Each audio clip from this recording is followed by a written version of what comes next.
আসসালামু আলাইকুম। পঞ্চম শ্রেণীর শিক্ষার্থী বন্ধুরা, দেখো তোমাদের গণিত বইয়ের 82 পৃষ্ঠায় এই ক এবং খ দুটো অঙ্ক দেওয়া আছে। আমি তোমাদেরকে ভাগ করে দেখাবো। এই দেখো 10 দিয়ে ভাগ দেবো কত আমরা? 24.3 কে। তাহলে দেখো আমরা তো জানি দশমিকের আগে ভাগ করে নিতে হয় আগে, তাই না? 10 24 ভিতরে কয়বার যাই? 10 দুয়ে 20, 10 দিয়ে কত হয়? 20। এই দেখো 20। এখন বিয়োগ করলে কত হবে? 4। এই দেখো আমি কেটে আনলাম এই 3। যখনই আমরা দশমিক অতিক্রম করে কেটে আনবো, দশমিক কোথায় চলে যায়? ভাগ ফলে চলে আসে, এইখানে দশমিক চলে আসবে। এখন কতবার যায় দেখো? 4বার যাই। 4 10 40, 3। এই দেখো এইখানে ভাগ ফলে দশমিক থাকলে এখানে একটা শূন্য ফ্রি পাওয়া যায়, তাই না? এখন দেখো 3 10 30।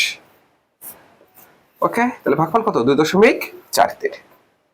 ফ্রেন্ডস, পরের অঙ্কটা দেখো। এটা কি আছে?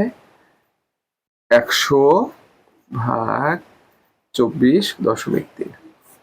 তো আমরা জানি দশমিকের আগে ভাগ করে নিতে হয়, তাই না? দশমিক আগে আছে কত? 24। আমাদের ভাজক কত?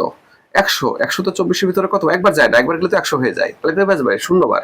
এই দেখো 0 কে 0, 24। তাহলে আমরা দশমিক অতিক্রম করে দেখো এই 3 কে কেটে নিয়ে আসি, তাহলে দশমিক ভাগ ফলে। ঠিক আছে, এখন কতবার যায় দেখো? 2 বার। 2 বার গেলে কত হয়?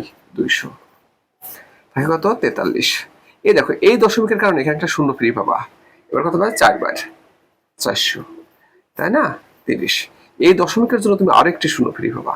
এই দেখো 3 বার, কত হয়? 300। ওকে ফ্রেন্ডস, তোমাদেরকে অসংখ্য ধন্যবাদ এই ক্লাসে অংশগ্রহণ করার জন্য।